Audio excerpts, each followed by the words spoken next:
आज के डिस्कशन में यकीनन बजट की वजह से टैक्सेशन पे ज़्यादा बात हुई है, मगर आई सपोर्ट सलमान शाह साहब जो कह रहे हैं कि इन्वेस्टमेंट का जो पैमाना है, आपको मैं एक स्टेटिस्टिक दूंगा, आप सुन के हैरान हो जाएंगे कि हमारे मैन्युफैक्चरिंग सेक्टर, इंडस्ट्रियल सेक्टर में जो पिछले साल इन्वेस्टमेंट हुई वो 25 साल पहले से कम हुई है। वजह इस वक्त बहुत से थे। एक तो उस वक्त पिछले साल की वजह एक बहुत बड़ी ये थी कि आपने इंटरेस्ट रेट को आसमान तक पहुंचा दिया था, 22% तक। अब कम हो गया, अब कम हुआ है, मगर उसके बावजूद जिस तरह आप कह रहे हैं कि डिमांड नहीं आया अभी तक क्रेडिट का, सिर्फ 400 अरब का डिमांड आया है प्राइवेट सेक्टर का क्रेडिट के लिए। दूसरा फैक्टर जो है कि आपका जो गवर्नमेंट का सेक्टर है जिसकी रिस्पॉन्सिबिलिटी है इंफ्रास्ट्रक्चर, मैं आपको सबसे अहम सेक्टर का जिक्र करूं, पानी एग्रीकल्चर के लिए। आपको पता है कि इस वक्त पाकिस्तान में मेजर प्रोजेक्ट्स, डायमर, बादशाह वगैरह वगैरह वगैरह इंक्लूड करें, 34 बड़े प्रोजेक्ट्स हैं। पिछले 12 साल से थोड़े थोड़े पैसे लगा के चला रहे हैं, कोई प्रोजेक्ट कंप्लीट नहीं हो रहा है। हम बात सरमायाकारी की कर रहे हैं। सरमायाकारी में ये गवर्नमेंट की सरमायाकारी, गवर्नमेंट सरमायाकारी आप चाहते हैं कि ऑन गोइंग प्रोजेक्ट जो हैं उनको मुकम्मल करें। बिल्कुल। अच्छा शाह साहब, आप तो बढ़ रही है ना उन प्रोजेक्ट, आप सलमान शाह साहब आपकी तजवीज़ क्या? देखिए, एक बात तो ये है कि हुकूमत को अब इकोनॉमी से निकल आना चाहिए, क्योंकि सर हम कहते हैं क्योंकि आपकी जो जितनी भी आपने डिसीजंस ली हैं, बड़ी बड़ी डिसीजंस ली हैं, वो गलत ले गए। अगर आप किसान को एक तरफ कहते हैं हम आपको जाएं जो मर्ज़ी करें, जहाँ मर्ज़ी बेचें, लेकिन जब वो बेचने लेट से काबुल जाएगा तो आप नहीं जाने देंगे। उसके लिए कोई एक्सपोर्ट का आपने रास्ता नहीं निकाला, उसके लिए कोई प्लेटफॉर्म नहीं है कि उसको फाइनेंस किया जाए, उसके लिए मार्केट तक हम सरमायाकारी की बात कर रहे थे, हम फिर वापस किसी और जगह जा रहे हैं। मैं आपको ये बात बता रहा हूँ कि because of the system who is going to invest. अब उड़ान प्रोग्राम में आप कह रहे हैं कि जी हमने 70 बिलियन से ऊपर ले जानी है एक्सपोर्ट, उसको करने के लिए 70 बिलियन इन्वेस्ट करेंगे तो वो वहां जाएगी ना। अगर इन्वेस्ट ही नहीं होगा। आपकी गुफ्तगू में दो बातें बड़ी है हमारी, एक कि हमें इन्वेस्टमेंट की जरूरत है, हमारा फोकस ही हमारे सिस्टम को कोई ट्रस्ट नहीं कर रहा, इवन हम खुद ट्रस्ट नहीं कर रहे, तो और हमें हुकूमत को, ब्यूरोक्रेसी को इकोनॉमी से निकालना है। तो किसका मैंडेट होगा सर? जब आप कह रहे हैं कि निकालने का तरीका तो बता दें। भाई तरीका डीरेगुलेशन है ना, कानून को आप डीरेगुलेट करें। जब आप डीरेगुलेशन कहते हैं, हमारे सामने पूरा माजी है हमारा, पॉलिटिकली इंक्लाइंड गवर्नमेंट है जो पॉलिटिकली जिनकी विल अपने काम की तरफ ज्यादा, कौन डिसीजन लेगा? ये आज तक नहीं जा सके इस मामले की तरफ, क्यों नहीं? तो अब आना जाना पड़ेगा, नहीं तो आप खत्म हो रहे हैं ना। आपकी इकोनॉमी इस वक्त, आज अगर IMF यहाँ से चली जाए तो आपकी इकोनॉमी कहीं नहीं जा सकती। क्यों? दूसरी चीज ये सही है, आज अगर IMF गई तो आप फारग। देखिए मैं आपको एक बात बताऊं, इन्वेस्टमेंट की बात करते हैं, 12 अरब डॉलर एक साल में 4200 कंपनियां दुबई में रजिस्टर्ड हुई हैं। हुकूमत ने क्या किया? नंबर 1।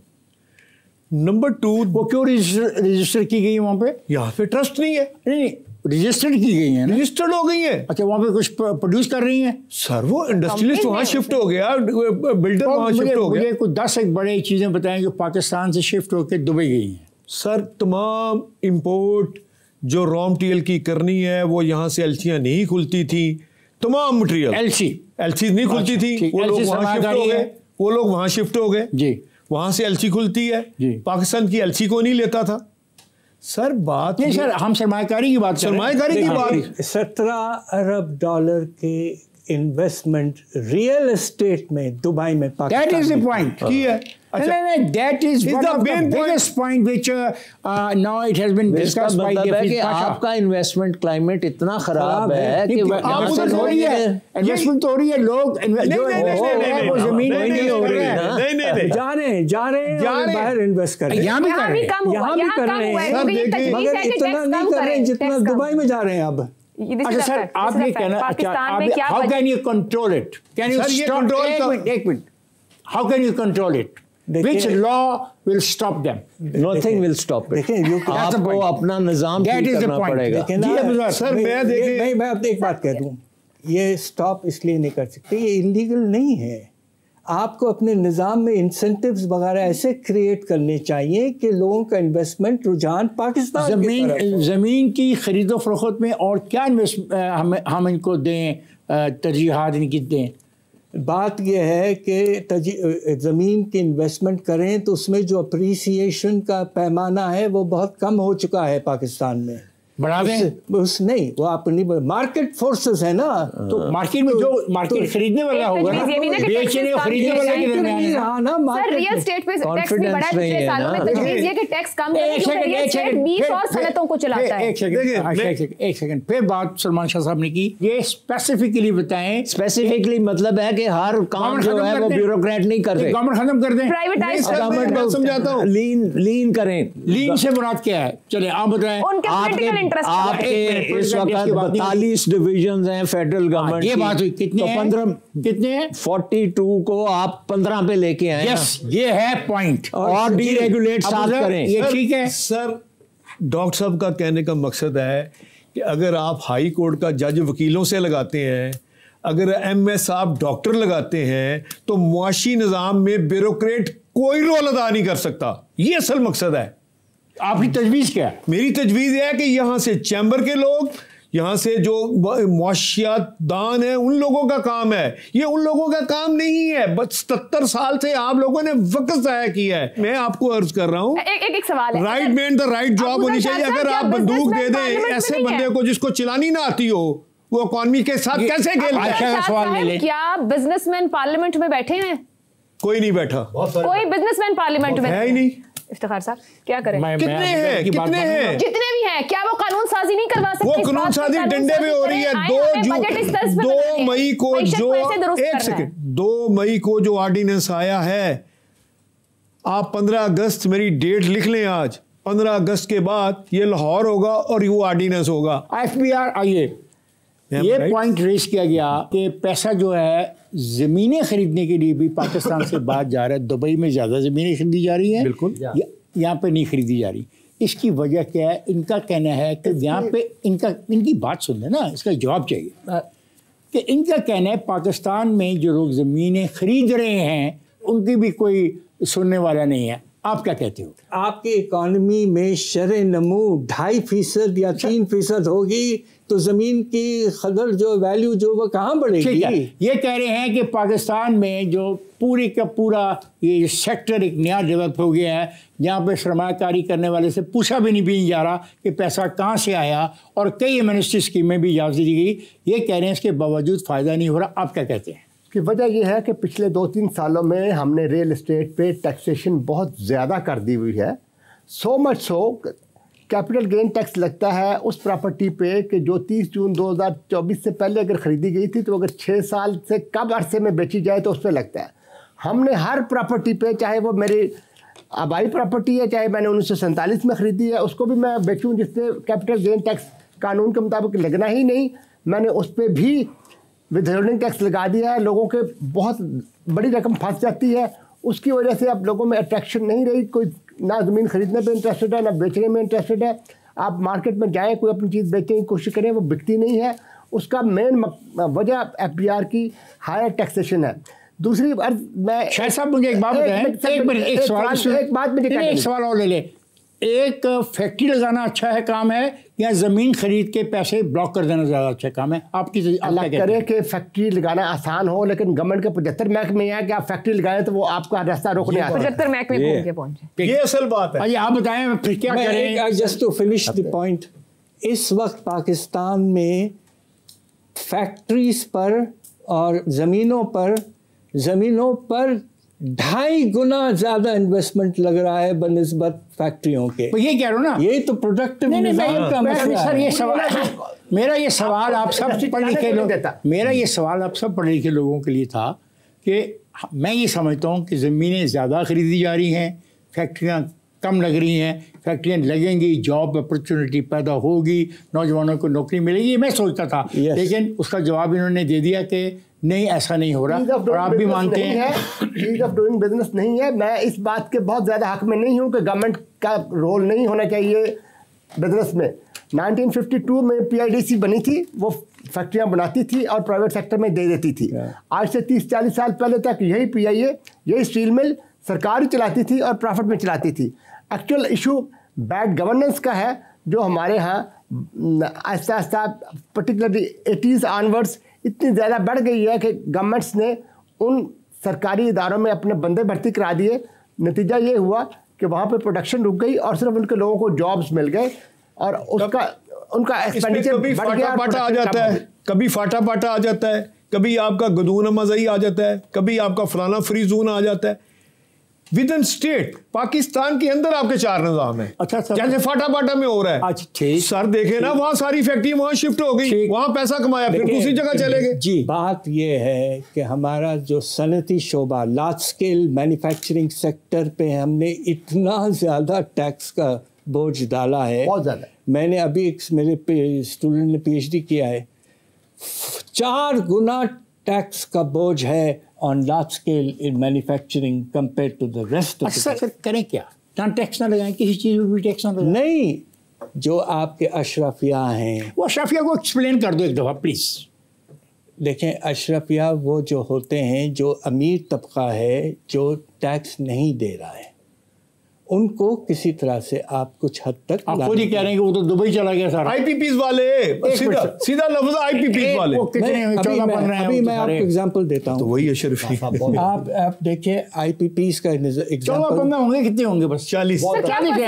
40 लोग तो पाकिस्तान को नहीं यरगमाल बांट के बैठे। 2111 अरब रुपए खा जाते हैं। बहुत ज़्यादा 2111 से ज़्यादा अरब रुपए का फायदा है IPPs को, और वो भी डॉलर्स में आपको पेमेंट करनी है। कुछ अंदाजा है? कर रहे थे उस वक्त जब ये हो रहा था?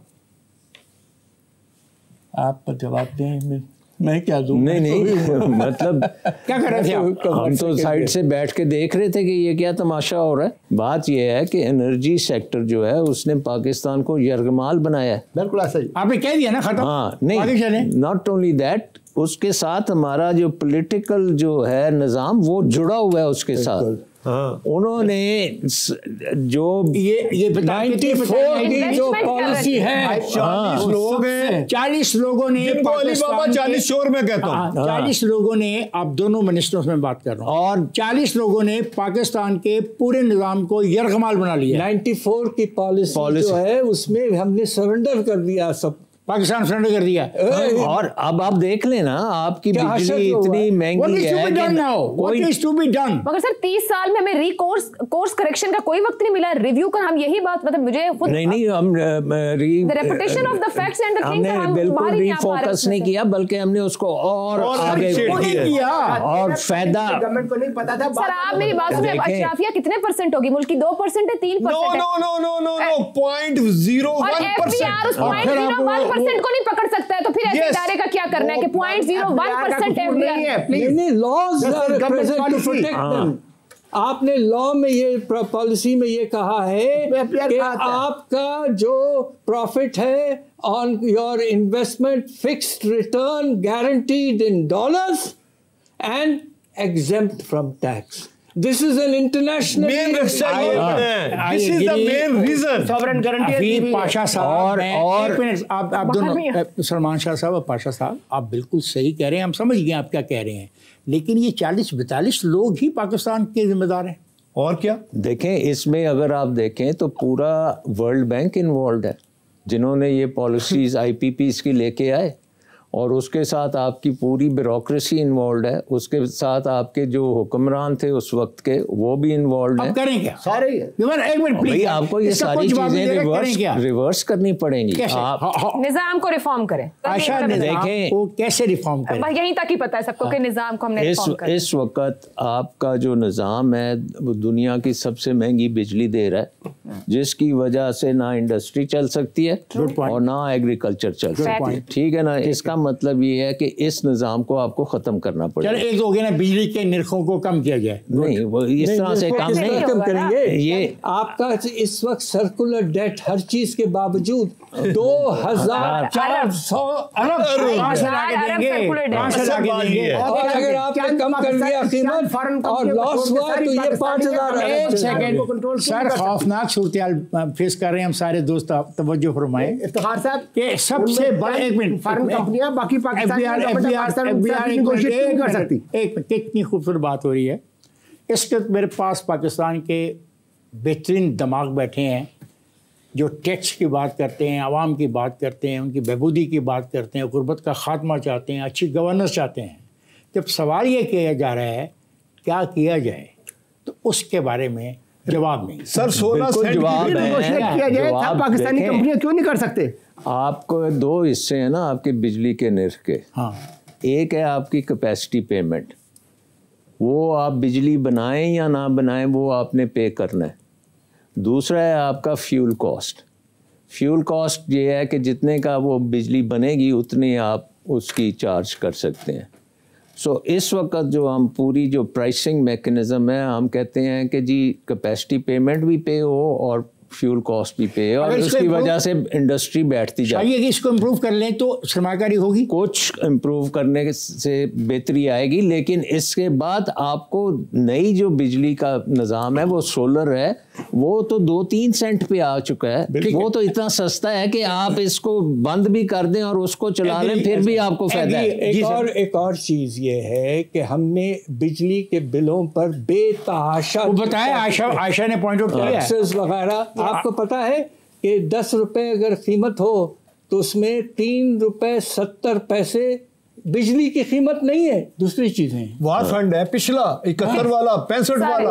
अच्छा, आपका पता नहीं टाइम अब कितना रह गया है।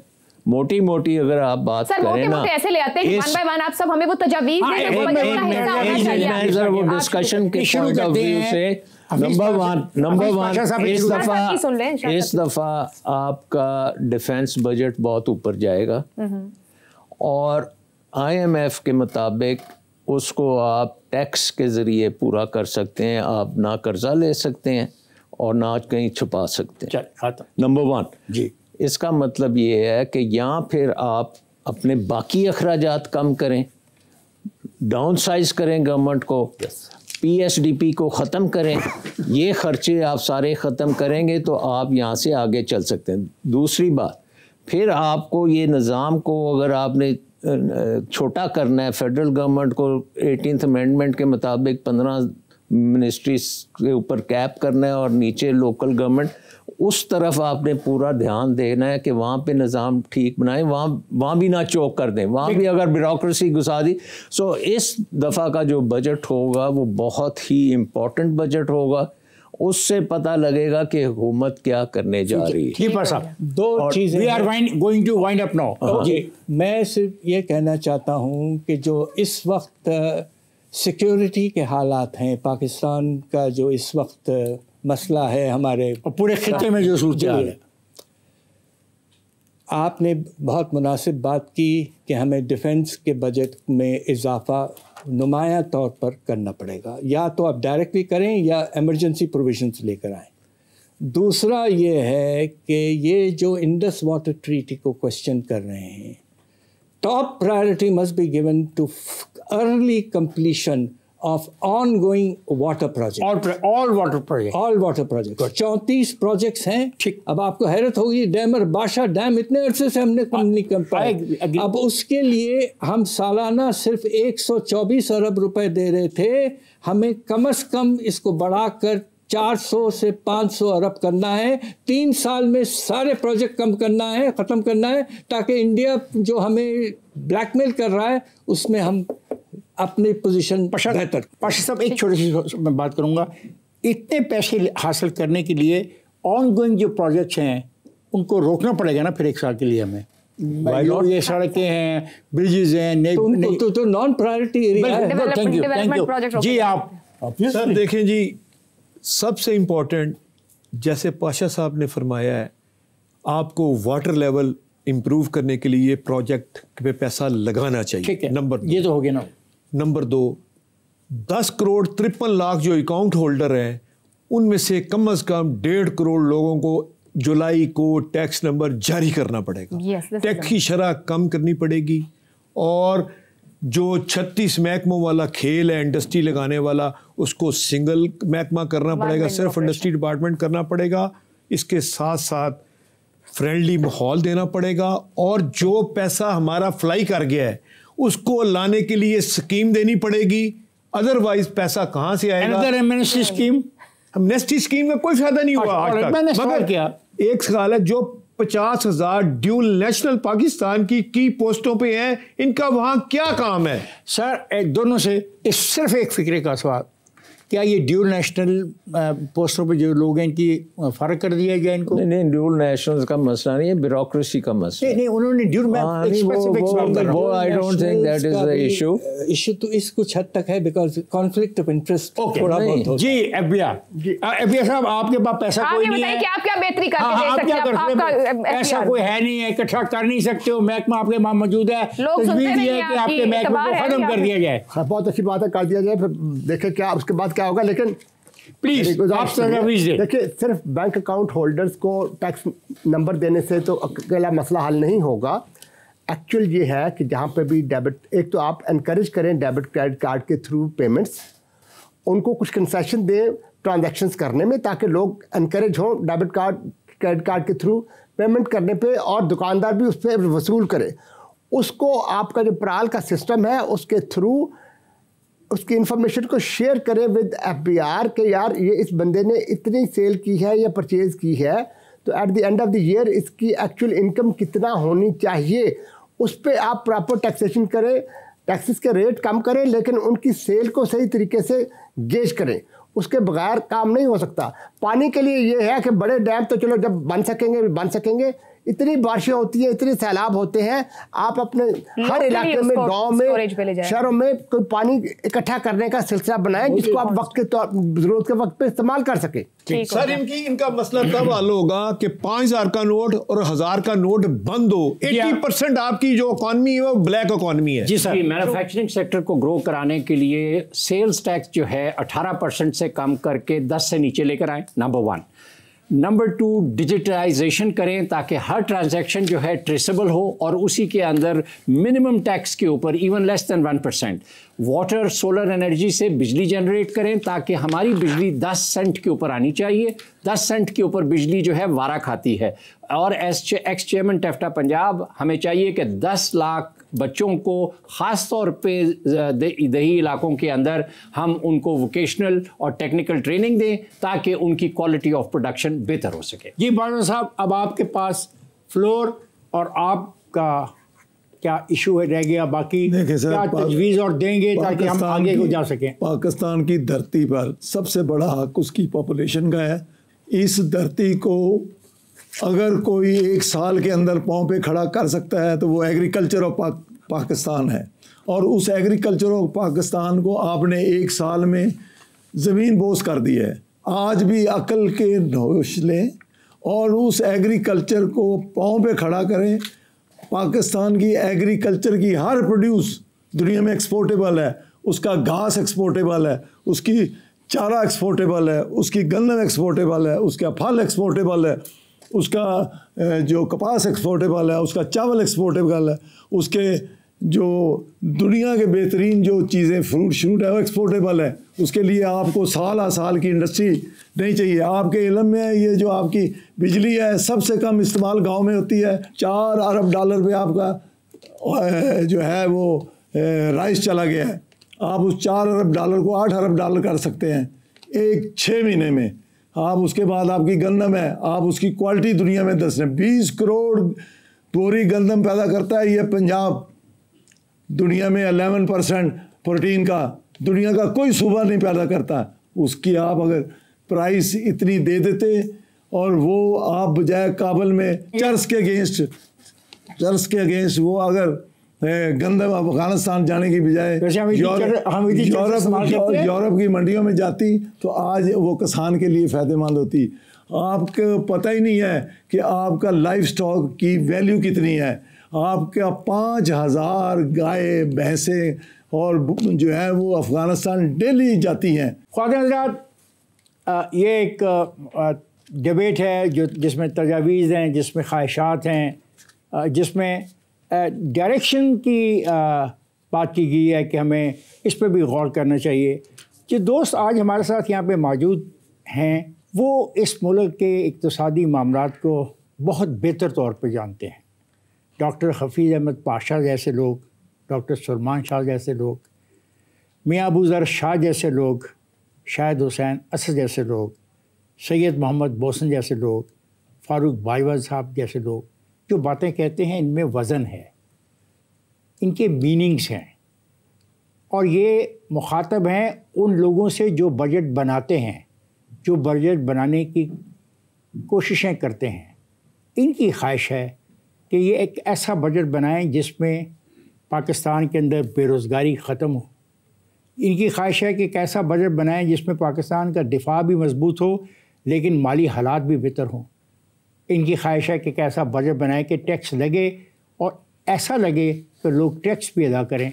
और इनकी ख्वाहिश है कि ये जो आप बिजली पैदा करने के चक्कर में फंस गए हैं, इस चक्कर से जितनी जल्दी हो सके निकलें। ये पाकिस्तान की बेहतरी के लिए सोचते हैं। ये पाकिस्तान में निज़ाम को तब्दील करने की बात कर रहे हैं with in the constitutional framework का पाकिस्तान। ये बात करते हैं लोकल गवर्नमेंट की। सुनिएगा इन्हें।